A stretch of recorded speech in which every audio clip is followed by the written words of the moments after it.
السلام علیکم ورحمۃ اللہ وبرکاتہ۔ ان الحمد للہ نحمده ونستعینه ونستغفره ونعوذ باللہ من شرور انفسنا ومن سیئات اعمالنا من يهده الله فلا مضل له ومن يضلله فلا هادي له أشهد أن لا إله إلا الله وحده لا شريك له وأشهد أن محمدًا عبده ورسوله اللهم صل على محمد وأزواجه وذريته كما صليت على آل إبراهيم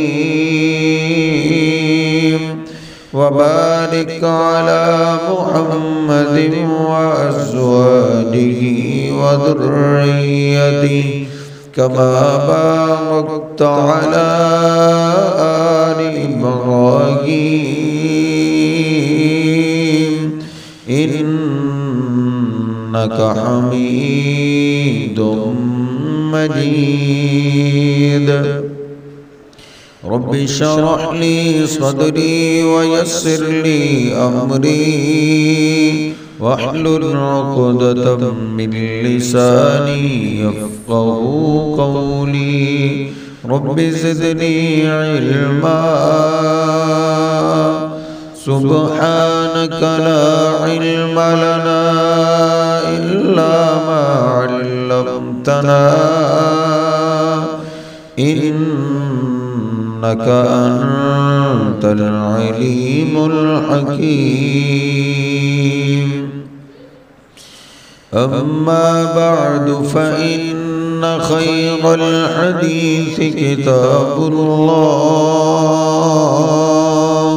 وخير الهدي هدي محمد صلى الله عليه وسلم وشر الأمور محدثاتها وكل محدثة بدعة وكل بدعة ضلالة وكل ضلالة في النار أعوذ بالله السميع العليم من الشيطان الرجيم من همزه ونفخه ونفسه بسم الله الرحمن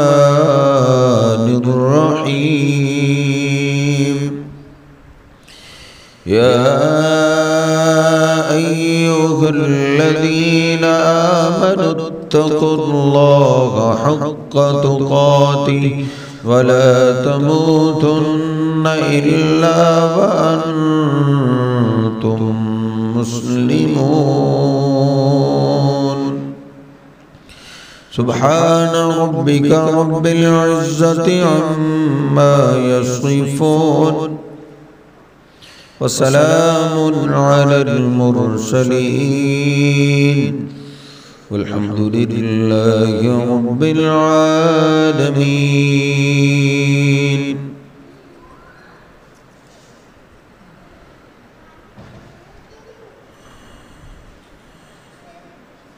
اللہ سبحانہ و تعالی کے ہاں سب سے زیادہ شان، مقام، عظمت اللہ کے پیارے نبی صلی اللہ علیہ وسلم کی ہے۔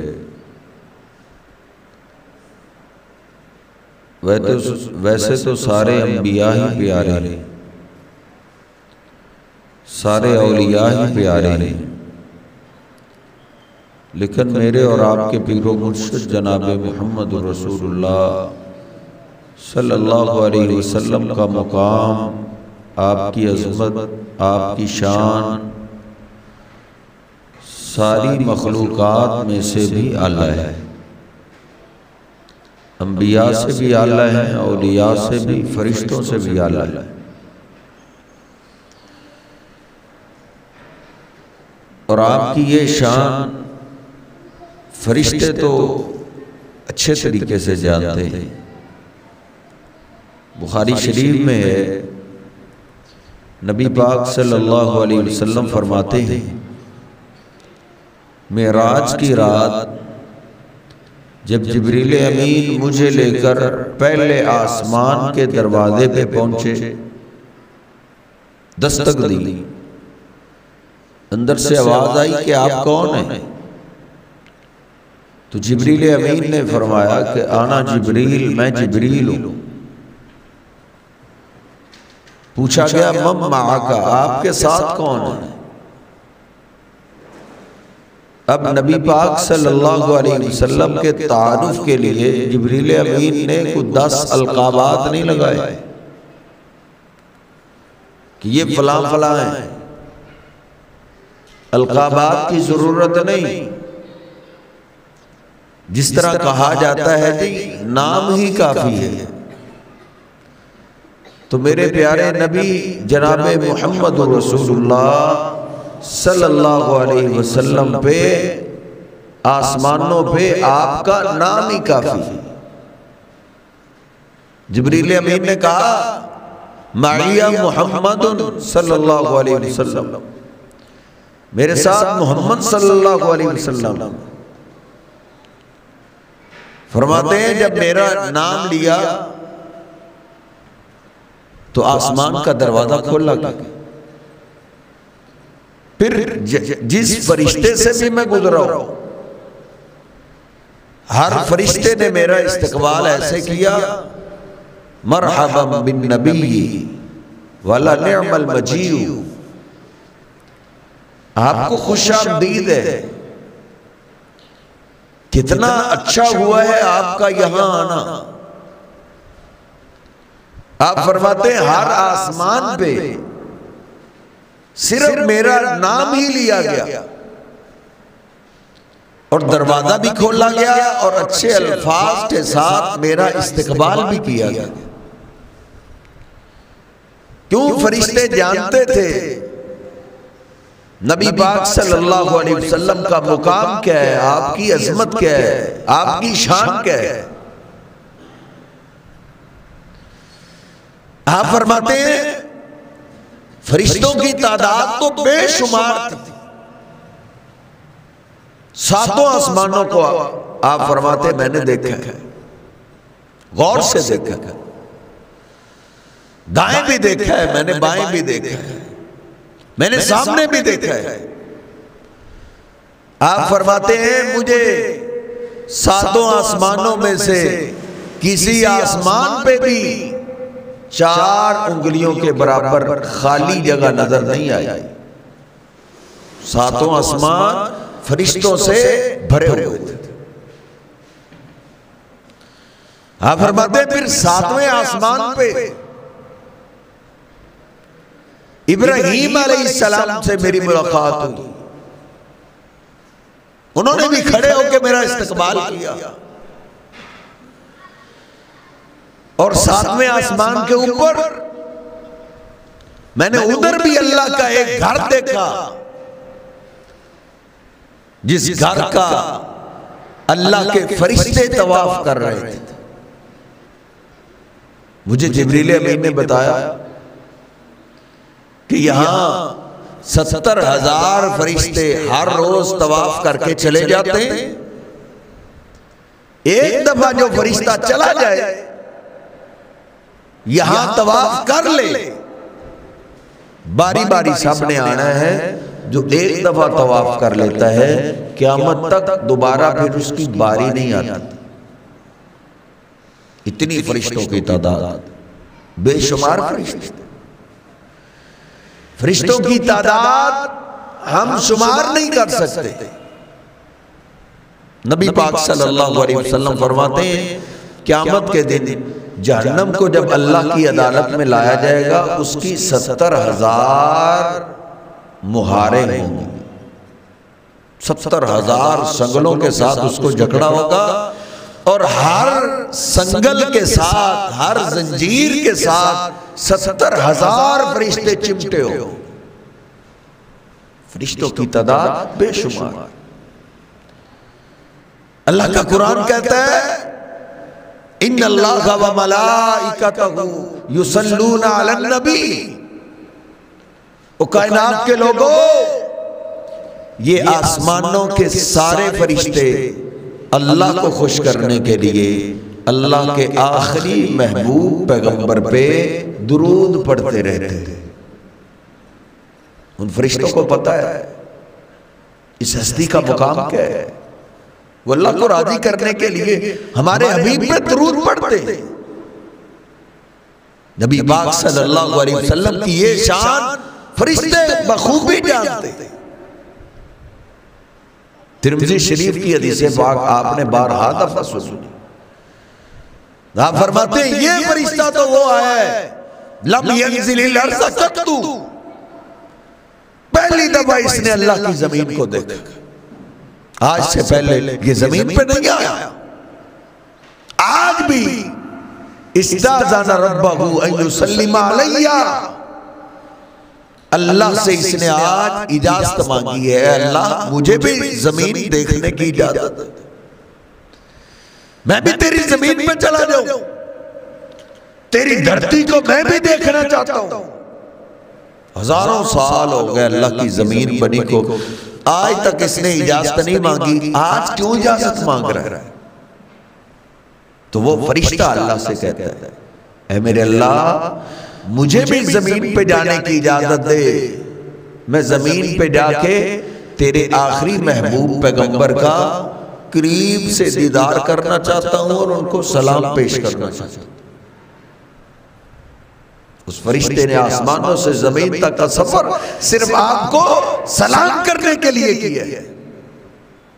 فرشتے آپ کو سلام کرتے، درخت آپ کو سلام کرتے۔ آپ ایک سفر پہ ہیں، ایک جگہ کچھ درخت زیادہ نظر آئے، صحرائی علاقے میں درخت بہت کم ہوتے تھے، لیکن ادھر چند درخت صحابہ کو دکھائی دیے۔ آپ نے فرمایا شدت کی گرمی ہے، ادھر ہم اسٹے کرتے، قافلہ رکو۔ صحابہ فرماتے ہیں ہم نے ایک ٹھنڈا سائے دار درخت آپ کے لیے چھوڑ دی کہ آپ اس درخت کے نیچے آئیں اور آپ آرام کریں۔ نبی پاک صلی اللہ علیہ وسلم نے اس درخت کے ساتھ اپنی تلوار کو لٹکا دی اور آپ لیٹ گئے، سو گئے۔ نبی پاک صلی اللہ علیہ وسلم جب اپنی نیند سے بیدار ہوئے تو چند صحابہ آپ کی خدمت میں پیش ہوئے، عرض کرتے ہیں اللہ کے حبیب آج تو بڑا ہی عجب منظر دیکھا، انوکھا منظر دیکھا، کیا دیکھا ہے؟ عرض کرتے ہیں اللہ کے حبیب یہ جو درخت ہے یہ فلاں درخت جس کے سائے کے نیچے ہم تھے، اللہ کے حبیب ہمارے دیکھتے ہی اس درخت نے چلنا شروع کر دیا، وہ اپنی جگہ سے چلا، ادھر آیا، ادھر آپ کے پاس آ کے تھوڑا سا جھکا، ٹھہرا رہا، پھر واپس اپنی جگہ پہ واپس چلا گیا۔ نبی پاک صلی اللہ علیہ وسلم فرماتے ہیں هذه شجرة استأذنت ربها أن تسلم علي فأذن لها، اس درخت نے مجھے دیکھ لیا تھا، مجھے پہچان لیا تھا، اس نے اللہ سے اجازت مانگی، اے اللہ تو نے ہم درختوں کو چلنے کی اجازت نہیں دی، لیکن اے اللہ مجھے آج اجازت دے دے، تیرا آخری محبوب پیغمبر آج میرے بالکل قریب آ گئے، پتہ نہیں دوبارہ یہ مجھے موقع ملے یا نہ ملے، اے اللہ تو مجھے اجازت دے تیرے محبوب پیغمبر کو قریب جا کے میں سلام پیش کرنا چاہتا ہوں۔ نبی پاک صلی اللہ علیہ وسلم فرماتے ہیں اس درخت نے اللہ سے اجازت مانگی، اللہ نے اس کو اجازت دی، یہ ادھر مجھے قریب سے سلام کرنے کے لیے آیا ہوا تھا۔ درخت آپ کا مقام جانتے تھے، آپ کی عظمت درخت جانتے تھے، پتھر بھی آپ کو سلام کرتے۔ مسلم شریف میں نے پڑھا ہے نبی پاک صلی اللہ علیہ وسلم فرماتے ہیں انی لعارف حجرا کان یسلم علی قبل ان ابعث، ابھی تک جبریل امین میرے پاس پہلی وحی لے کر نہیں آئے تھے، اقرا بسم ربک الذی خلق یہ آیات نہیں اتری تھی، اس سے پہلے کی بات آپ فرماتے ہیں ایک پتھر کو میں آج بھی جانتا ہوں، وہی سے پہلے بھی اس پتھر کے پاس سے میں جب بھی گزرتا تھا تو وہ پتھر مجھے بول کے سلام کرتا تھا، پتھر بھی آپ کو سلام کرتا تھا،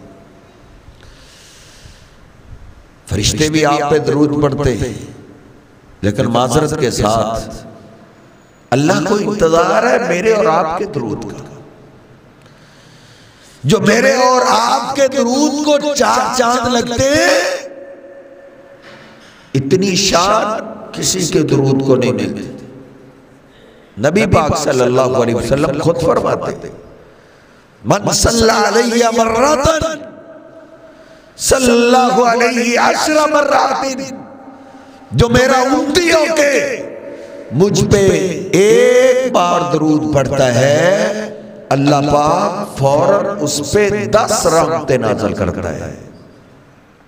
وقت نکالیے کبھی درود پاک کو بھی اپنا وظیفہ بنائے، اللہم صلی علی محمد وعلی آل محمد صلی اللہ علیہ وسلم، یہ درود ابراہیمی نبی پاک صلی اللہ علیہ وسلم نے خود صحابہ کو سکھایا ہے کہ مجھ پہ یہ درود پڑھا کرو، جب کوئی پریشانی آئے یاد رکھیے گا ہماری اولاد سیدھی رہے گی اللہ کی رحمت سے، ہمارا کاروباری نظام درست رہے گا اللہ کی رحمت سے، ہمارے جسم کے جو ساری زندگی کے حالات ہیں ہر ایک پرزہ جسم کا وہ اللہ کی رحمت سے چلتا ہے، ایک بھی اللہ کی رحمت مل جائے بندے کی آنکھیں صحیح کام کرتی ہیں، کان صحیح کام کرتے ہیں، دل صحیح چلتا ہے، ہاتھ صحیح چلتے ہیں، زبانیں صحیح، پوری باڈی پورا جسم صحیح چلتا ہے، اولاد درست چلتی ہے، گھر کا سارا نظام صحیح ہوتا ہے۔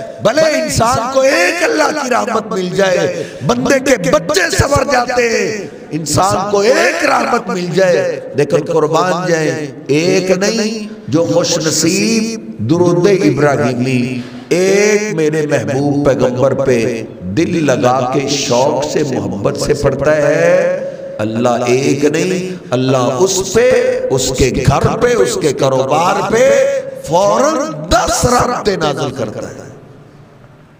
یہ مسلم شریف کی حدیث ہے۔ تو میں عرض کر رہا تھا کہ فرشتے بھی جانتے ہیں کہ نبی پاک صلی اللہ علیہ وسلم کا مقام کیا ہے، لیکن فرشتوں کو جاننا یہ کوئی تعجب نہیں ہے، فرشتوں کے پاس تو تذکرہ تھے، ان میں سے کئی فرشتے تو میرے حبیب کے پاس وحی لے کے آتے تھے، کئی فرشتوں نے آپ کا تذکرہ معراج کی رات سنا، فرشتوں کے اتنا احترام اور ادب اور شان ماننے پہ کوئی تعجب نہیں، لیکن تعجب مجھے اس بات پہ ہوتا ہے کہ نبی پاک صلی اللہ علیہ وسلم ایسی ہستی اور ایسی ذات ہیں جن کی شان اور جن کے مقام اور عظمت کو فرشتے کیا جانور بھی جانتے تھے، جانور۔ ایک یہودی بکریاں چرا رہا ہے جنگل میں، ایک بھیڑیا آیا، اس نے بکریوں میں سے ایک بکری کو اٹھایا، بھاگ نکلا، یہودی نے ڈنڈا اٹھا لیا بھیڑیے کے پیچھے پیچھے۔ اب بکری، ایک بکری کا بوجھ، اور پھر اس کو اٹھا کے بھیڑیا کیسے بھاگتا؟ ڈنڈے کے ساتھ۔ یہودی نے بھیڑیے سے بکری چھین لی، بھیڑیا تھوڑی دور جا کے بولا، اس نے کہا لا تتق اللہ، تجھے اللہ سے ڈر کیوں نہیں لگا؟ مجھے کئی دن ہو گئے کھانے کو کچھ نہیں ملا، اللہ نے مجھے میرا رزق دیا ہے اور تو نے مجھ سے میرا رزق ہی چھین لیا ہے۔ یہودی کو اپنی بکریاں بھول گئی، وہ بھیڑیے سے تعجب کا اظہار کرنے لگا، کہتا ہے یا عجبا ذئب یکلمنی بکلام الانس، کتنا عجیب ہے ایک بھیڑیا، وہ مجھ سے ایسے باتیں کرتا ہے جیسے انسان باتیں کرتا ہے۔ بھیڑیا بڑا عجیب ہے۔ یہ بات بھیڑیے نے سنی، وہ پھر بولا، اس نے کہا لا اخبرک بأعجب من ھذا محمد بیثرب یکلم الناس باخبار السماء۔ بھیڑیے نے کہا تجھے میری باتوں پہ تعجب ہو رہا ہے، تجھے اپنی اداؤں پہ تعجب نہیں ہوتا کہ یثرب اور مدینہ پاک میں محمد ذیشان علیہ السلام اللہ کے سچے رسول آئے جو آسمان کی سچی خبریں بتاتے، اور تم یہودی ان پہ ایمان ہی نہیں لائے۔ یہودی نے یہ بات سنی، اس نے بکریوں کو ادھر ہی چھوڑا، مدینہ کا رخ کیا، نبی پاک صلی اللہ علیہ وسلم کی خدمت میں حاضر ہوتا ہے، سارا بھیڑیے کا واقعہ سناتا ہے، اور آپ کے ہاتھوں پہ ہاتھ دھر کے اسلام کو قبول کر لیتا ہے۔ جانور بھی جانتے تھے۔ سنن ابی داؤد شریف میں یہ مجموع الزوائد اور مسند احمد میں تھے، سنن ابی داؤد میں صحیح سند کے ساتھ ہے، نبی پاک صلی اللہ علیہ وسلم صحابہ کے ساتھ تشریف فرمائے، ایک انصاری صحابی گھبرایا ہوا ہے، عرض کرتا ہے اللہ کے حبیب ہمارے باغ میں ایک اونٹ ہے، وہ سرکش ہو گئے، اس نے سارے اونٹ باغ سے بھگا دی۔ اللہ کے حبیب وہ کسی انسان کو بھی باغ میں داخل نہیں ہونے دیتا۔ قَدْ عَطَشَ الزَّرْعُ وَالنَّخْلُ، ہم تو پانی نہ لگا سکے، باغ اجڑ گیا، کھیتی ویران ہو گئی، اسی پہ ہمارے گھر کا نظام چلتا ہے، اس طرح تو باغ بالکل ختم ہو جائے گا۔ نبی پاک صلی اللہ علیہ وسلم نے صحابہ کو فرمایا آؤ ان کے اور ان کے اونٹ کے درمیان صلح کرواتے۔ نبی پاک صلی اللہ علیہ وسلم اٹھے، صحابہ آپ کے ساتھ تھے، جب باغ کے دروازے پہ پہنچے آپ نے باغ کے دروازے پہ ہاتھ ہی رکھا، ایک صحابی جلدی سے آگے بڑھا، عرض کرتا ہے اللہ کے حبیب اِنَّا نَخَافُ عَلَيْكَ صَوْلَتَ، آپ کدھر جا رہے ہیں؟ اندر کوئی آپ کا غلام نہیں، کوئی آپ کا صحابی نہیں جو آپ کی شان جانتا ہو، جس کو آپ کی عظمت کا پتہ ہو، اندر کوئی فرشتہ بھی نہیں جس کی آپ کی جس کو قدر ہو، فرشتہ نہیں اللہ کے حبیب، اندر ایک جانور ہے، اور وہ بھی اونٹ ہے، اور وہ بھی سرکش ہے۔ اللہ کے حبیب اس کو کیا پتا آپ کی شان کا، آپ کے مقام کا، آپ کے ادب کا، آپ کے احترام کا۔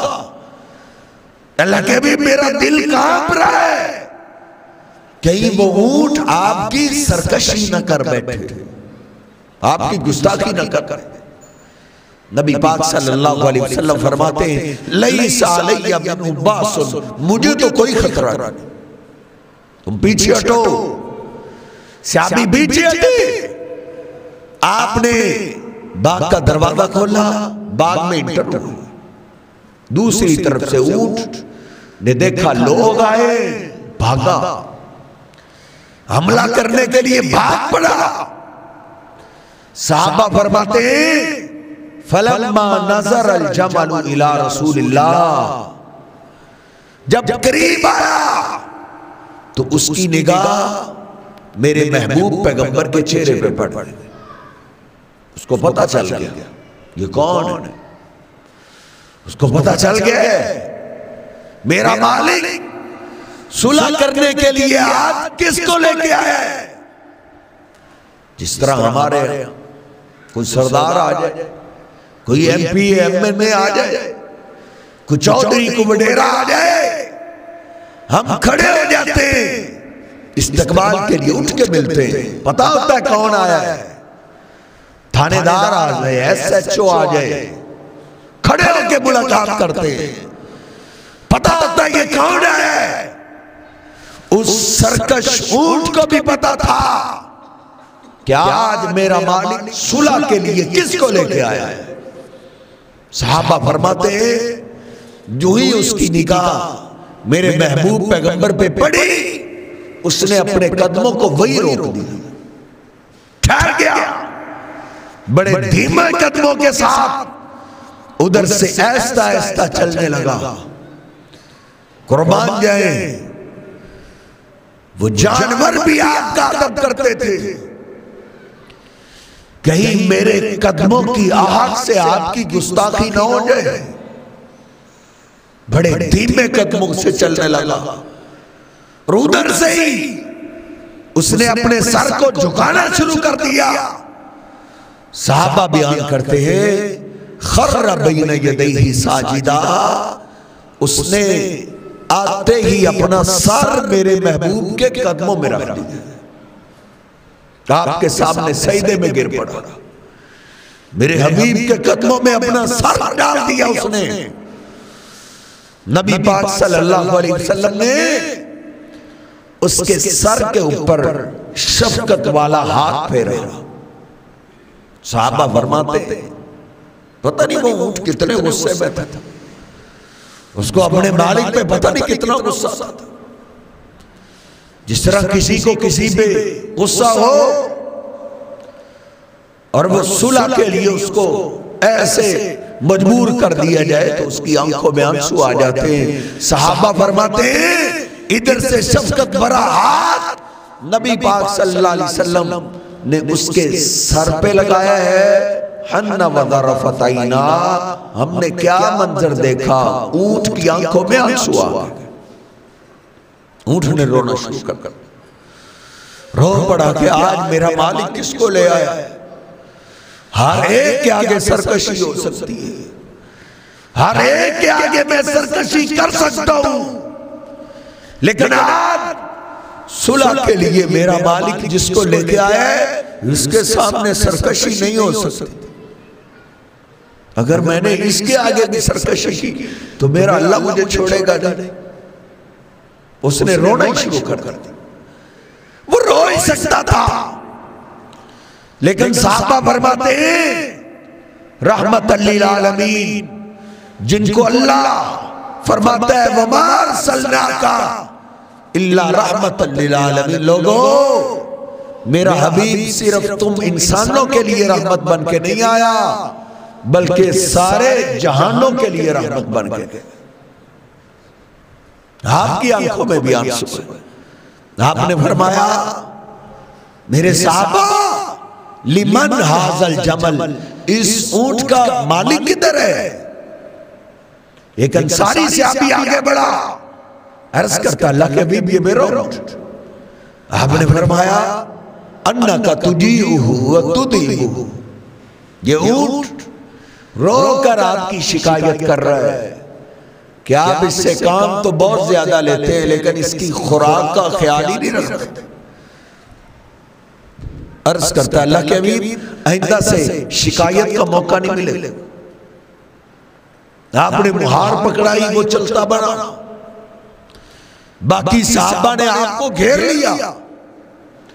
عرض کرتے اللہ کے بھی یہ اونٹ یہ بھی آپ کو جانتا ہے، یہ آپ کو مانتا ہے، آپ کے مقام کو جانتا ہے، آپ کی عظمت کو جانتا ہے، آپ کی شان کو جانتا ہے۔ اللہ کے حبیب یہ آپ کو سجدہ کرتا ہے، افلا نسجد لک، یہ آپ سے پیار کرتا ہے تو ہم بھی تو آپ سے پیار کرتے ہیں۔ ہمارا مال قربان، ہماری اولاد قربان، ہماری جان قربان، اللہ کے حبیب ہم بھی تو آپ سے اپنی جان سے بھی زیادہ پیار کرتے ہیں۔ اللہ کے حبیب ہمارا بھی دل چاہتا ہے ہم بھی اپنی محبت کا اظہار ایسے ہی کریں جیسے اونٹ نے اظہار کیا، اس نے آپ کو سجدہ کیا تو ہم بھی چاہتے ہیں ہم آپ کو سجدہ ہی کریں۔ تو نبی پاک صلی اللہ علیہ وسلم نے کیا فرمایا؟ لا یصلح لبشر، آج تو پڑھا لکھا دور ہے، جہلیت کا دور ختم ہو گیا ہے، اب تو قرآن اور احادیث کا ترجمہ ہماری زبانوں میں، کتابوں میں بھی موجود ہے اور موبائلوں میں بھی موجود ہے۔ آج تو دین کو سیکھنا آسان ہو گیا ہے۔ ارے نوجوان تجھے ہر چیز انٹرنیٹ سے مل جاتی ہے، نبی پاک صلی اللہ علیہ وسلم کی یہ احادیث کو بھی ریسرچ کر لیا کر۔ صحابہ نے سجدے کی اجازت مانگی تو آپ نے کیا فرمایا؟ او میرے صحابہ، لا یصلح لبشر ان یسجد لبشر، میری امت اللہ کو بڑی پیاری، اللہ پاک نے میری امت کے ہر بشر کے لیے حرام کر دیا ہے کہ وہ اللہ کے سوا کسی اور کو سجدہ کرے۔ اللہ کے سوا تم مجھے بھی سجدہ نہیں کر سکتے۔ نبی پاک صلی اللہ علیہ وسلم سے بڑھ کے شان والا کوئی نہیں۔ تمام اولیاء، تمام پاکستان میں جتنے اولیاء گزرے، ان سب کو ملا کے ترازو کے ایک پلڑے میں رکھ دیا جائے اور دوسرے پلڑے میں میرے حبیب کو تول دیا جائے، اللہ کی قسم ہے میرے حبیب کی شان کا مقابلہ سب مل کر بھی نہیں کر سکتے۔ اگر میرے حبیب کے لیے سجدہ جائز نہیں ہے نا اللہ کے سوا، تو کسی کے لیے بھی نہیں۔ پھر یہ سر ایک اللہ کے در پہ جھکے، یہ کٹ جائے، لیکن اللہ کے سوا کسی اور کے سامنے جھکے نا۔ اگر اللہ کے سوا کوئی سجدے کے لائق ہوتا تو میرے حبیب ہوتے، اگر آپ نہیں ہیں تو کوئی بھی نہیں۔ یہ ہماری گستاخی، ہم کہتے ہیں سب سے اعلیٰ میرے حبیب ہے، جو شان آپ کی نہیں ہے وہ کسی کی نہیں۔ وہ پاکستان کے اولیاء کیا، میں کہتا ہوں پوری کائنات کے انبیاء اولیاء کو تول دو، میرے حبیب خود فرماتے ہیں ہم شان بھی اپنی طرف سے نہیں بناتے، یہ ہماری غلطی۔ بنائیں کیوں؟ بھائی لوگ عظمتیں بناتے ہیں، القابات بناتے ہیں وہاں جہاں کوئی ماننے والا نہ ہو، جہاں کچھ ہو نہ، جہاں نام ہی کافی ہو، وہاں اپنی طرف سے خود عظمت بنانے کی ضرورت کیا ہے؟ اللہ نے جو آپ کی شان بیان کی ہے، یا نبی پاک صلی اللہ علیہ وسلم نے اپنی زبان پاک سے جو شان بیان کی ہے، کوئی انسان ویسی شان بیان کر ہی نہیں سکتا۔ میرے حبیب نے خود شان بیان کی، آپ نے فرمایا میں نے ایک ترازو دیکھا، اس ترازو کے ایک پلڑے میں مجھے رکھ دیا گیا اور دوسرے پلڑے میں ایک آدمی رکھا گیا، مجھے تولا گیا، میرا وزن بھاری تھا۔ پھر 10 کے مقابلے میں تولا گیا، میرا وزن پھر بھی بھاری، پھر 100 کے مقابلے میرا وزن پھر بھی بھاری رہا۔ فرشتے نے کہا زنہ بِأَلْفٍ، ان کو 1000 کے مقابلے میں تولو۔ آقا فرماتے 1000 کے مقابلے میں مجھے تولا گیا، میرا وزن پھر بھی بھاری رہا۔ فرشتہ بول اٹھا کب تک تولو گے؟ ان کے مقابلے میں سارے انبیاء اولیاء بھی تول دو، ان کا وزن پھر بھی بھاری رہے گا۔ نبی پاک صلی اللہ علیہ وسلم فرماتے میرے صحابہ، میری امت سے پہلے تعظیمی سجدے کی اللہ نے اجازت دی تھی، لیکن میری امت اللہ کو ساری امتوں سے پیاری لگتی ہے، اس لیے اللہ پاک نے میری امت پہ تعظیمی سجدے کو بھی حرام کر دیا۔ کسی بشر کے لیے جائز نہیں ہے کہ وہ اللہ کے سوا کسی اور کو سجدہ کرے۔ یہ فقیر آپ کا دل دکھانے کے لیے نہیں آتا، میں فرقے اور اختلاف کی بات نہیں کرتا، میں تو اتفاق اور اتحاد کی بات کرتا ہوں۔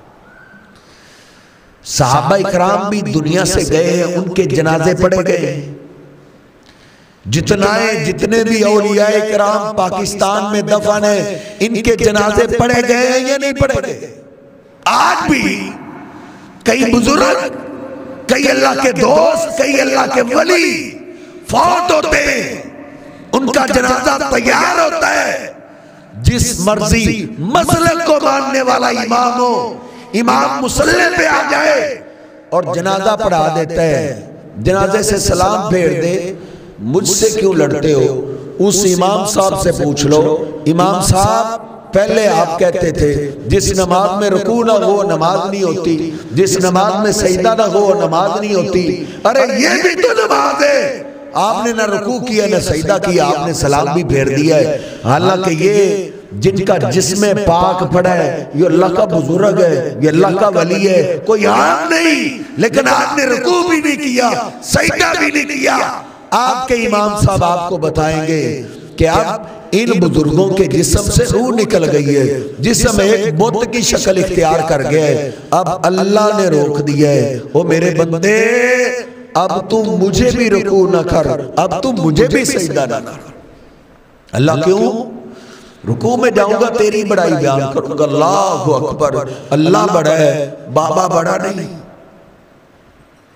اللہ کہتا ہے وہ تو نے پہلے اقرار کر دیا ہے، جنازہ شروع کرتے ہی تو نے کہہ دیا ہے اللہ اکبر، تو نے 4 بار 3 بار اقرار کر دیا ہے اللہ اکبر، اللہ سب سے بڑا ہے، اللہ سب سے بڑا ہے۔ رکوع میں جاؤں گا اللہ تیری بڑائی بیان کروں گا، اللہ کہتا ہے نہیں، دور سے دیکھنے والا بتوں کا پجاری کہیں یہ نہ سمجھ لے یہ رکوع میت کو کر رہا ہے، یہ سجدہ میت کو کر رہا ہے۔ جو اللہ اپنی توحید میں اتنا غیرت مند ہے، صحابی، بزرگ، ولی، کتب، ابدال، جب ان کا جسم پاک 4 پائی پہ سامنے پڑا ہو تو سجدہ تو دور کی بات ہے میرے صاحب، اللہ رکوع کی بھی اجازت نہ دے۔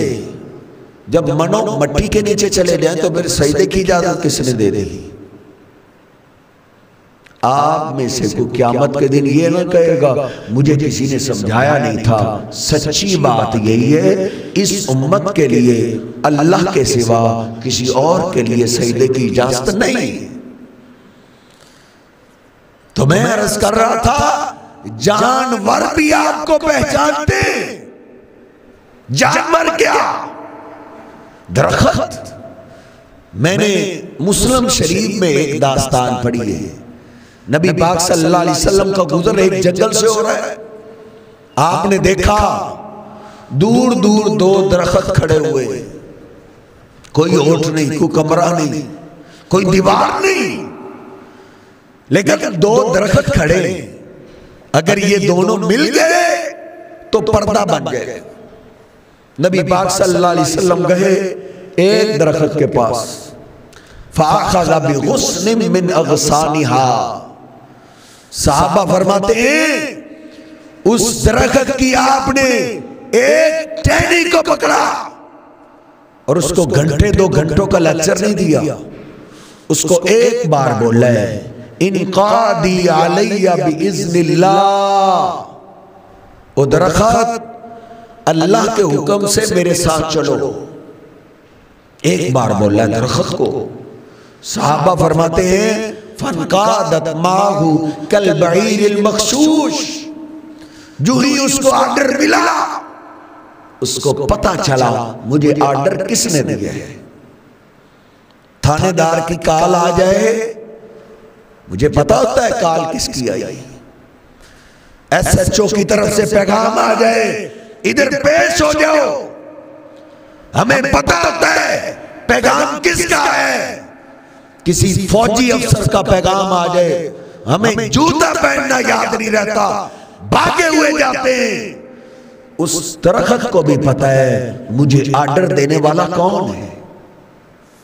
صحابہ فرماتے فَانْقَادَتْ مَعَهُ كَالْبَعِيرِ الْمَخْشُوشِ. ہم نے کیا دیکھا؟ وہ درخت زمین کو پھاڑتے ہوئے آپ کے ساتھ پیچھے پیچھے ایسے چلا جیسے تابع دار اونٹ اپنے مالک کے پیچھے چلتا ہے. وہ درخت بھی کیا خوش نصیب تھا. کاش ہم بھی اس وقت ہوتے ہم بھی اپنے حبیب کا دیدار کرتے. کاش ہم درخت ہی ہوتے. درمیان میں آیا نبی پاک صلی اللہ علیہ وسلم نے فرمایا ٹھہر جاؤ. وہ ادھر ٹھہر گیا. آپ چلتے ہوئے دوسرے درخت کے پاس پہنچے. کوئی ایسی بات نہیں ایک درخت ایسا تھا نہیں وہ سارے خوش نصیب تھے. جدھر جدھر یہ رحمت گئی جس درخت کے پاس سے گزرے وہ درخت خوش نصیب ہے. وہ درخت با قدر تھے وہ قدر کرنے والے تھے. آپ اس درخت کے پاس پہنچے اور اس کو بھی آپ نے ایک بار بولا انقادی علیہ باذن اللہ. وہ درخت اللہ کے حکم سے میرے ساتھ چلو. اس نے بھی زمین کو بھاگتے ہوئے آپ کے پیچھے چلنا شروع کر دیا ہے. ان درختوں کو ایک بار آپ نے بولا انہوں نے اپنی جگہ چھوڑ دی ہے. میں نے مجھے اور آپ کو تو میرے حبیب ساری زندگی کہتے رہے. ان کو تو ایک بار بولا گیا. مجھے اور آپ کو تو ساری زندگی آپ نے کہا تو دکان پہ بیٹھا ہے اپنے بیوی بچوں میں تاش کے اڈے پہ بلیٹ کی گیموں میں کھیلوں کے میدان میں موبائل پہ لگا ہوا ہے فیس بک پہ جاری ہے واٹس ایپ پہ بات کر رہا ہے. تو جس حالت میں بھی ہے اگر اللہ کے گھر سے اذان کی آواز آ گئی ہے ہر کام چھوڑ کے چل مسجد کی طرف. میں اور آپ چلیں. ربیع الاول کا مہینہ شروع ہے. ربیع الاول میں ہمارا عشق جاگ پڑتا ہے. سمجھتے ہیں ہم سے بڑا کوئی عاشق نہیں. لیکن 11 مہینے کیا ربیع الاول کا مہینہ بھی مجال ہے اذان سن کے ہم کام چھوڑ کے مسجد میں آئے ٹھیکیدار بنے عشق رسول. اور میرے صاحب اس مہینے میں ہمیں بڑی فکر ہوتی ہے فلاں گستاخ ہے فلاں مانتا ہی نہیں فلاں بے ادب ہے فلاں ہے ہی گستاخ. اور دوسروں کے بارے میں ہمیں فکر پڑی ہے. پہلے میں اور آپ اپنے آپ کو تو چیک کر لیں میرا شمار کس میں ہوتا ہے. جناب علی پاک رضی اللہ تعالیٰ عنہ فرماتے ہیں نبی پاک صلی اللہ علیہ وسلم کا وہ علی سے محبت کرنے والوں علی پاک کیا کہتے ہیں کہ نبی پاک صلی اللہ علیہ وسلم کا جو آخری کلام میں نے سنے آپ یہی کہتے ہوئے دنیا سے گئے. دوست کہتے ہیں آپ دنیا سے پردہ فرما گئے. چلو پردہ فرما گئے لیکن جو آخری کلام تھا آپ کا یہی تھا الصلاۃ وما ملکت ایمانکم. اور میری امت کے لوگوں میں جا رہا ہوں میرے جانے کے بعد نمازوں کا خیال رکھنا. میں اللہ کے پاس جا رہا ہوں میری ملاقات اللہ سے میرے جانے کے بعد کہیں تم نمازوں کو ضائع نہ کر دینا. نمازوں کا خیال رکھنا غلاموں کا خیال رکھنا. گستاخ سے گستاخ بیٹھا ہوگا پورا محلہ جانتا ہو اس نے اپنے باپ کی کبھی نہیں مانی. بڑا بے ادب ہے یار یہ بڑا گستاخ ہے. لیکن اگر اس گستاخ بیٹے کا بھی بوڑھا باپ مرتے ہوئے کو وصیت کر جائے نا تو اس گستاخ بیٹے کو بھی مرے ہوئے باپ پہ ترس آ ہی جاتا ہے، وہ اپنے بوڑھے باپ کی آخری وصیت کو کبھی نہیں چھوڑتا۔ ہمیں دوسروں کی فکر ہے، ہم نے تو اپنے حبیب سے وہ سلوک بھی نہیں کیا جو ایک گستاخ بیٹا اپنے باپ سے کرتا ہے۔ میرے صاحب واپس پلٹ، یہ محبت کوئی بازاری محبت نہیں ہے، یہ ایک دن والی محبت نہیں ہے، یہ محبت ساری زندگی کی ہے، یہ موت تک کی محبت ہے۔ مرتے مرتے بھی عاشق رسول نماز نہیں چھوڑتا۔ ہم پاکستانی ماشاءاللہ دھوکہ دینے میں بھی ہیرو ہیں، دھوکہ کھانے میں بھی ہیرو ہیں۔ ہم جیسا کوئی دھوکہ دے بھی نہیں سکتا، اور کبھی ہم ایسے بھولے ہو جاتے ہیں ہم سے بڑا کوئی دھوکہ کھا بھی نہیں سکتا۔ آپ کے تو مجھے پتہ نہیں، بڑے بڑے شہروں میں جانا ہوا ہے، سیالکوٹ میں کئی دفعہ دیکھا ہے، درباروں کے قریب مجاور بن کے لوگ بیٹھے ہوتے تھے، کئیوں نے تو کپڑے بھی پورے نہیں پہنے ہوتے تھے، نہ کبھی وضو نہ کبھی غسل، سمیل دور سے آ رہی ہوتی ہے۔ اور ہمارے پاکستانی قریب کوئی دبا رہا ہوتا ہے، کوئی اس کو پیسے دے رہا ہوتا ہے، مجھے تعویذ دے دو۔ ان کو ہم پہنچی ہوئی سرکاریں سمجھتے ہیں، جس نے نماز تو دور کی بات ہے کبھی وضو بھی نہیں کیا ہوتا، ہم ان کو پہنچی ہوئی سرکار سمجھتے۔ ہم کہیں نا بھی وہ تو نماز بھی نہیں پڑھتے، آپ ان کو سمجھتے ہیں یہ اللہ کے ولی ہیں، جی وہ پہنچی سرکار ہیں، نمازیں پڑھیں، ہم جیسے گناہگار، انہوں نے کون سا کبھی گناہ کیے؟ نبی پاک صلی اللہ علیہ وسلم کے کھاتے میں نعوذ باللہ من ذالک، اللہ معاف کر دے، کیا نبی علیہ السلام کے کھاتے میں کمی کوتاہی تھی؟ آپ تو نمازیں نہیں چھوڑتے تھے۔ امی عائشہ فرماتی ہے آخری دنوں میں آپ پہ غشیاں طاری ہوتی، ایک دن آپ نے سمجھا میری طبیعت بہتر ہے، آپ کے قریب عباس و علی تھے، انہوں نے اجازت چاہیے، اللہ کے حبیب نماز کھڑی ہو گئی ہے، آپ نے فرمایا عباس و علی مجھے بھی ساتھ لے کر چلو۔ ایک ہاتھ آپ کا سیدنا عباس کے کندھے پہ، دوسرا ہاتھ جناب علی پاک کے کندھے پہ، آپ نماز کے لیے جا رہے ہیں، کیسے؟ رجلاہ تخطان، آپ کے پاؤں مبارک زمین پہ خط کھینچ رہے ہیں۔ اتنی کمزوری میں بھی آپ نے نماز نہیں چھوڑی۔ آپ آخری وصیت یہ کر کے گئے، میرے صاحب آج جا کے برا ربیع الاول میرے اور آپ کے پاس ہے، جو بھی تجھے ملے، دوست ملے، بچہ ملے، بوڑھا ملے، جوان ملے، اس کو آپ نے یہی بتانا ہے کہ محبت رسول یار نمازوں کی پابندی نہیں، نمازوں کی پابندی کے بغیر محبت رسول نہیں ہے۔ صحابہ بڑی مثالیں، ایک مثال عرض کر کے آگے بات کو چلاتا ہوں۔ عمر فاروق رضی اللہ تعالیٰ عنہ، جنہوں نے سیدھی بات کہی تھی، اللہ کے حبیب میں آپ سے سب سے زیادہ محبت کرتا ہوں سوائے اپنی جان کے، سچی بات ہے، جان ہر ایک کو پیاری ہے۔ آپ نے فرمایا عمر پھر تیرا ایمان مکمل نہیں ہوا، اس وقت تک کوئی تم میں سے مومن نہیں ہو سکتا جب تک اپنی جان سے بھی زیادہ مجھ اللہ کے رسول سے پیار نہیں کر لیتا۔ عمر فوراً تڑپے، عرض کرتے اللہ کے حبیب اب پہلے جو تھا لیکن اب سے میں آپ سے اپنی جان سے بھی زیادہ پیار کرتا ہوں۔ انہوں نے دل سے بات کہی، اس لیے آپ نے بھی فرمایا الان یا عمر، اے عمر اب تیری محبت قبول بھی ہو گئی ہے اور پوری بھی ہو گئی۔ وہ عمر ہے نبی صلی اللہ علیہ وسلم کے جانے کے بعد ان کو پتا تھا کہ نبی علیہ السلام کی وصیت ہے، وصیت کی قدر اس کو ہوتی ہے جس کو وصیت کرنے والے کی قدر کا پتا ہوتا ہے۔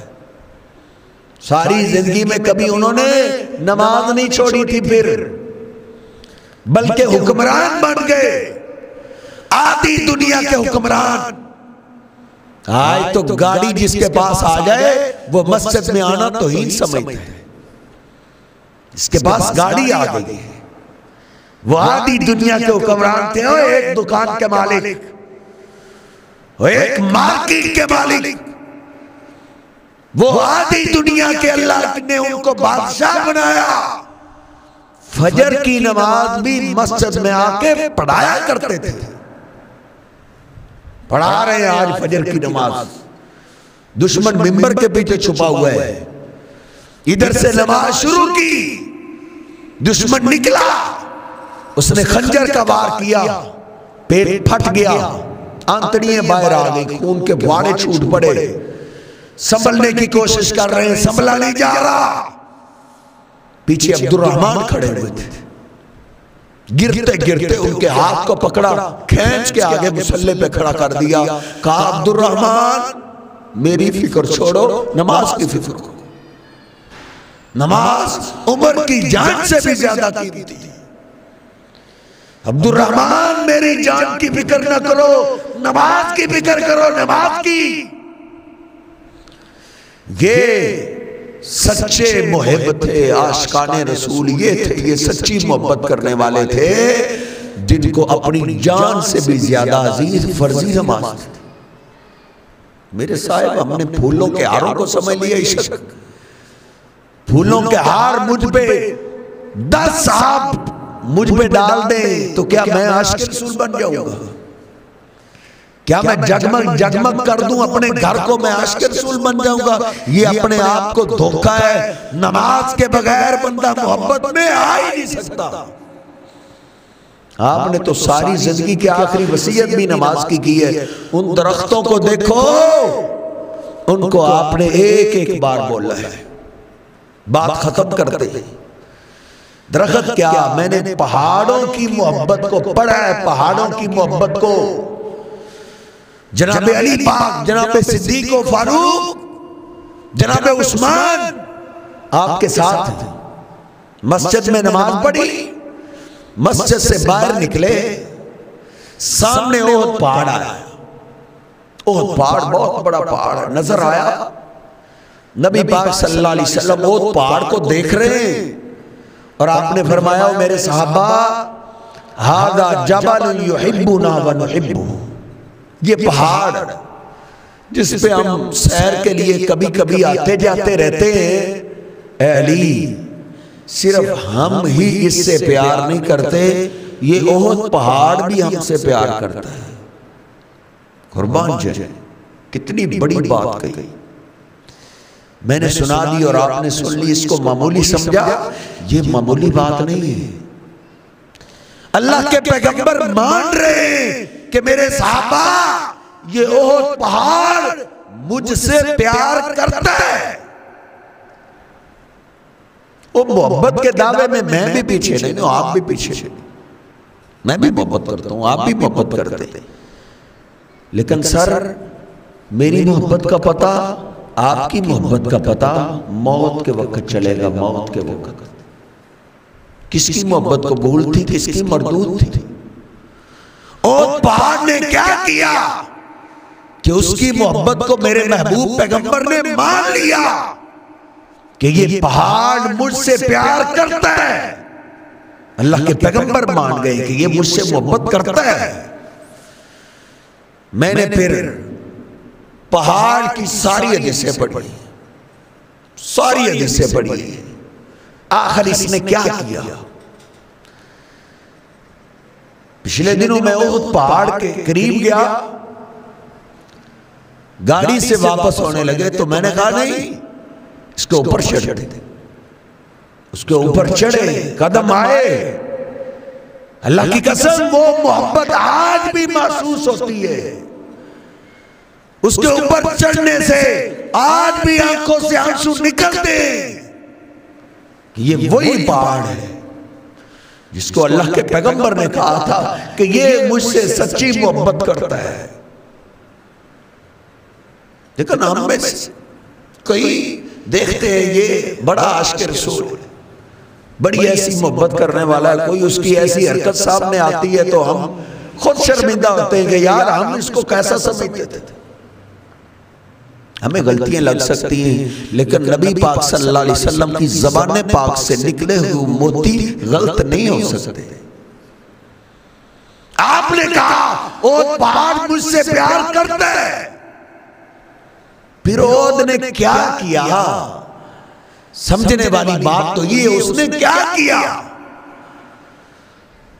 میں نے ساری حدیثیں کھنگال ماری، پھر مجھے بخاری شریف کی حدیث پاک ملی جس سے مجھے احد پہاڑ کی محبت سمجھ آئی کہ اللہ کے پیغمبر نے کیوں مانا کہ یہ پہاڑ مجھ سے پیار کرتا ہے۔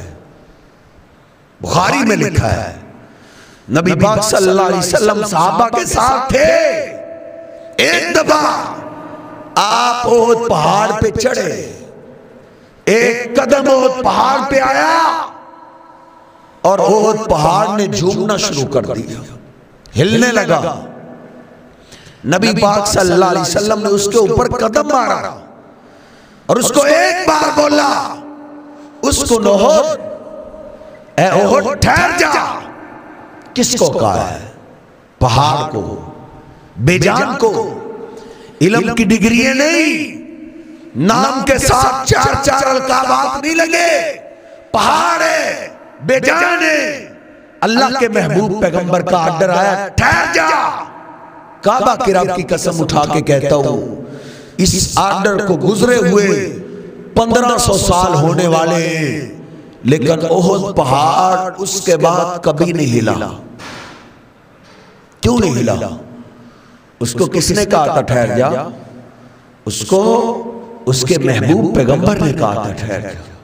اس کو ایک بار آپ نے آرڈر دیا، وہ 1400 سال سے کبھی نہیں ہلا، لیکن مجھے بھی میرے حبیب نے فرمایا، آپ کو بھی فرمایا، میں اپنی آنکھوں کا گندہ استعمال کرنے لگا، دل سے صدا آئی تیرے پیغمبر نے تجھے روکا ہے، میں اپنے کانوں کا گندہ استعمال کرنے لگا، دل سے صدا آئی ٹھہر جا تیرے پیغمبر نے تجھے روکا ہے، میں اپنی زبان کا گندہ استعمال کرنے لگا، دل سے صدا آئی ٹھہر جا، سنتے سناتے تجھے زندگیاں گزر گئی، کون سا مسئلہ ہے جس مسئلے کا تجھے پتہ نہیں ہے، ٹھہر جا تیرے پیغمبر نے تجھے روکا ہے۔ تو میں نہیں رکا، میں جھوٹ بولنے لگا، دل سے صدا آئی ٹھہر جا، میں کسی کو دھوکہ دینے لگا، کسی سے فراڈ کرنے لگا، دل سے صدا آئی ٹھہر جا تیرے پیغمبر نے تجھے روکا ہے، میں اپنی ماں کی گستاخی کرنے لگا، دل سے صدا آئی ٹھہر جا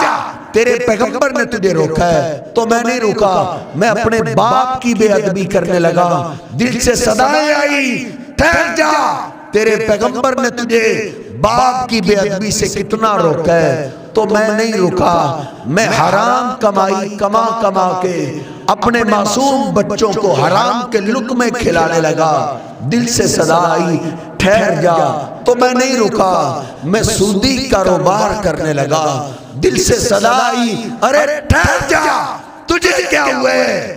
سودی کاروبار تو اللہ اور اس کے رسول کے ساتھ جنگ ہے، جو سودی کاروبار کرتا ہے وہ ایسے ہی ہے جیسے تلوار لے کر اللہ کے پیغمبر کے مقابلے میں اتر آیا ہے۔ دل سے صدائیں آتی رہی اور ٹھہر جا، سودی کاروبار سے تو آپ نے بڑی سختی سے روکا ہے، تو ہم نہیں رکے، ذرا آج ہی گھر جا کے دیکھنا ہم سچی پکی محبت کرنے والے ہیں یا احد پہاڑ سچی محبت کرنے والا تھا۔ اس کو تو ایک ہی آرڈر ملا، اگر میں آخر میں محبت کا یہ ورق پلٹوں تو میں یہ کہہ سکتا ہوں کہ یہ محبت بھی کوئی محبت نہیں، فرشتوں کی محبت، جانوروں کی محبت، اونٹ کی، بھیڑیے کی، درختوں کی، پہاڑ کی، پتھر کی، یہ محبت کوئی محبت نہیں۔ اس سے بھی زیادہ وہ محبت تھی جو میرے حبیب سے میرے حبیب کے غلام کیا کرتے تھے، میرے پیغمبر کے صحابہ کرتے تھے۔ ان کی محبت کی داستان شروع کروں تو رات گزر جائے، صرف 2 مثالیں عرض کرتا ہوں۔ نبی پاک صلی اللہ علیہ وسلم جمعے کا خطبہ ارشاد فرما رہے ہیں، مسجد کے اندر ایک آدمی کھڑا ہوا ہے، آپ نے فرمایا بیٹھ جاؤ. اس نے تو بیٹھ ہی جانا تھا. ابن مسعود وہ دروازے پہ تھے، ایک قدم اندر ایک قدم باہر، وہی بیٹھ گئے. آپ نے دیکھا، آپ نے فرمایا ابن مسعود آپ کو نہیں بولا تھا، آپ آگے تشریف لے آئے. نبی پاک صلی اللہ علیہ وسلم خطبے سے فارغ ہوئے، نماز سے فارغ ہوئے. ایک صحابی گھبرایا ہوا عرض کرتا ہے اللہ کے حبیب عبداللہ بن رواحہ وہ مسجد کی گلی میں دھوپ میں بیٹھا ہے، وہ ادھر سے اپنے قدم بھی نہیں ہلا رہا.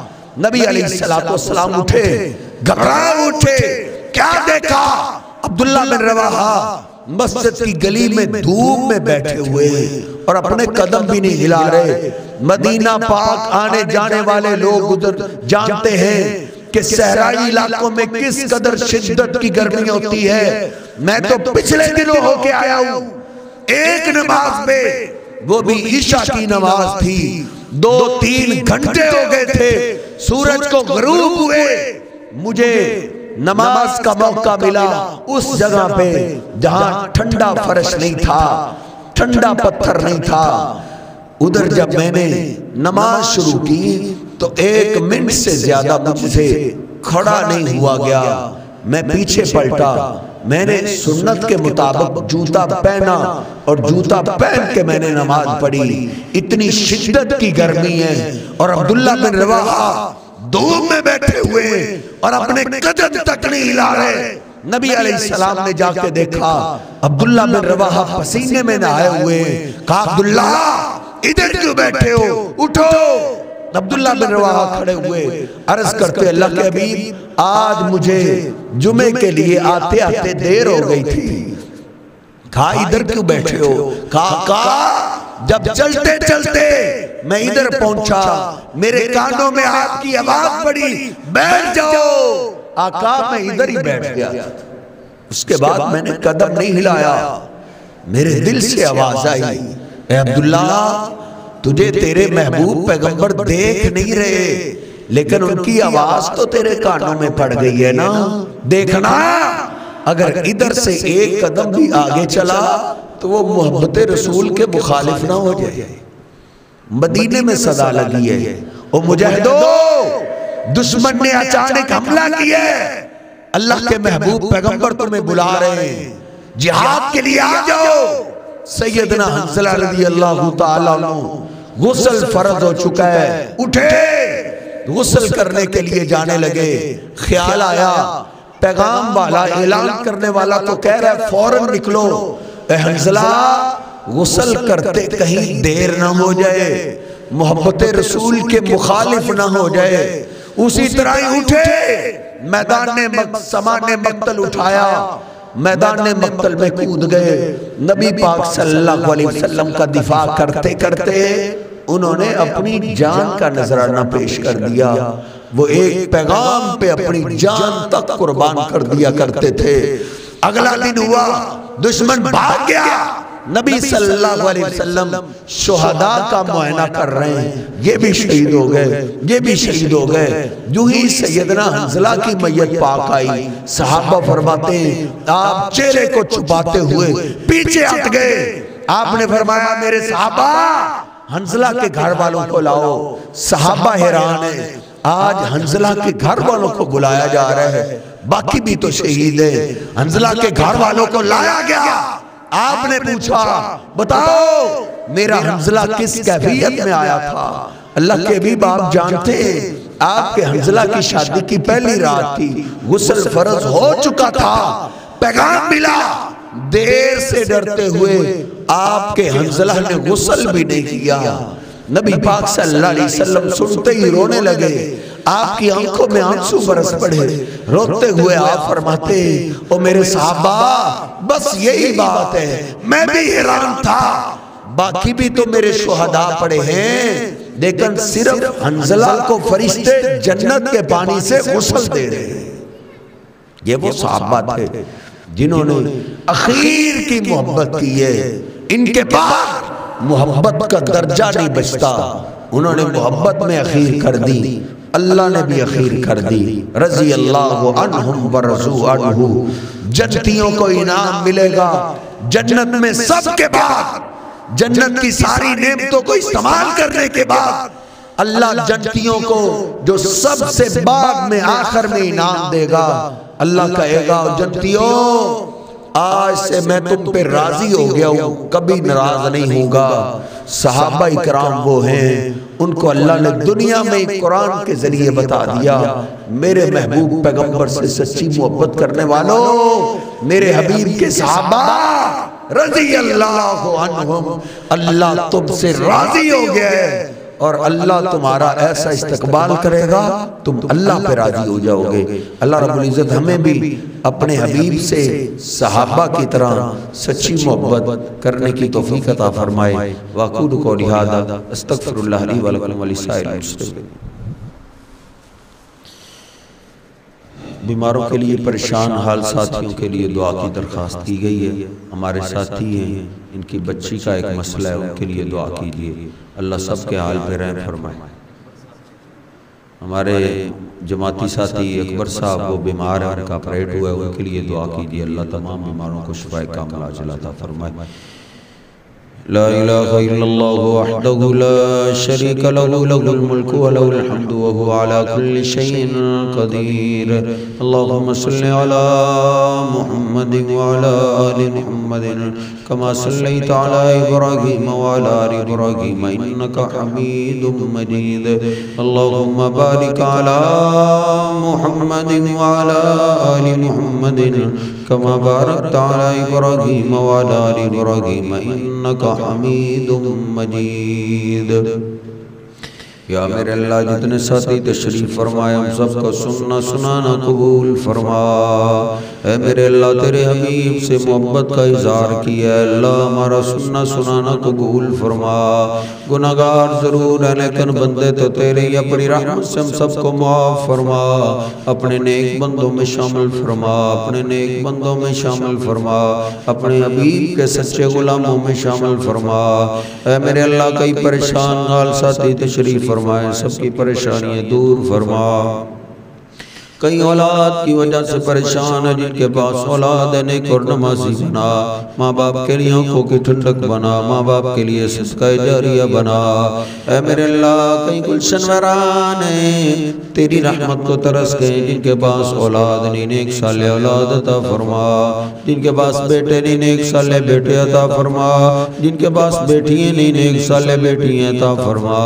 اے میرے اللہ کئی مریض اور بیمار بیٹھے ہیں، تمام بیماروں کو شفائیں عطا فرما۔ کئی گھروں کے اندر بیمار ہیں، کئی اسپتالوں کے اندر بیمار ہیں، شہنشاہ سبھی تیرے محتاج ہیں، اللہ سب کو شفائیں عطا فرما۔ اے میرے اللہ دنیا کے اندر تو دوا خان نہیں ہے، شفا خانہ تو تیرے ہی ہے، تیرے سارے پیغمبر ہی تجھ سے شفا مانگتے رہے، سارے اولیاء تجھ سے شفا مانگتے رہے۔ اے میرے اللہ ہم تو علاج ہی کروا سکتے ہیں، تیرے حبیب کی سنت ہے، شفا تو تیرے پاس ہے۔ اے میرے اللہ تمام بیماروں کو شفائیں عطا فرما، اپنی رحمت سے تمام بیماروں کو شفائیں عطا فرما۔ اے میرے اللہ کئیوں کے پیارے تیرے پاس چلے گئے، اللہ ان کی بخشش فرما، ان کی قبروں کو جنت کے بغیچے بنا، ان کی حسنات کو قبول فرما، کمی کوتاہیاں معاف فرما۔ اے میرے اللہ اس مسجد کی کئی رون کے تیرے پاس چلی گئی، اللہ ان کی بخشش فرما، ان کی قبروں کو جنت کے بغیچے بنا۔ اے میرے اللہ میرے دوست جاوید صاحب تیرے پاس چلے گئے، جب ادھر آتے ہیں ان کی یاد آتی ہے، اللہ ان کی بخشش فرما، ان کی قبر کو جنت کے بغیچے بنا۔ اے میرے اللہ جتنے بھی معاہدین فوت ہو گئے سب کی بخشش فرما، کئیوں کے والدین چلے گئے، کئیوں کے باپ چلے گئے، کئیوں کی امی چلی گئی، اے اللہ کئیوں کے بہن بھائی چلے گئے، کئیوں کی اولادیں چلی گئی، اے اللہ سبھی تیری معجزات کے محتاج بن کے تیری رحمت پہ خالی ہاتھ پہنچے ہیں، اے اللہ اپنی رحمت سے ان کو معاف فرما، اپنی رحمت سے ان کے آخرت کے مراحل آسان بنا۔ اے میرے اللہ میں بھی جب تک زندہ رکھنا، عزت ایمان شان والی زندگی نصیب فرمانا۔ اے اللہ حاسدوں کے حسد سے ہم سب کو محفوظ فرما، شریروں کی شرارتوں سے ہم سب کو محفوظ فرما۔ اے میرے اللہ اسلامی زندگی گزارنے کی توفیق عطا فرما۔ اے میرے اللہ اسلامی زندگی گزارنے میں تو ہماری مدد فرما۔ اے میرے اللہ برے کاموں سے ہم سب کو محفوظ فرما، اپنے حبیب کے نقش قدم پہ چلنے کی توفیق عطا فرما۔ اس مسجد کو قیامت تک آباد فرما، جو تیرے گھر کو آباد کرنے میں لگے ہوئے ہیں تو ان کے گھروں کو آباد فرما، ان کے مال جانستوں کی حفاظتیں فرما، ان کے کاروبار میں برکتیں عطا فرما۔ اتنی محنت کرتے ہیں، کھانوں کا انتظام کرتے ہیں، ہم سب کے لیے کھانے کا انتظام کرتے ہیں، اللہ ان کے کاروبار میں برکتیں عطا فرما، ان کے مال جان میں برکتیں عطا فرما، ان کے گھروں کو آباد فرما۔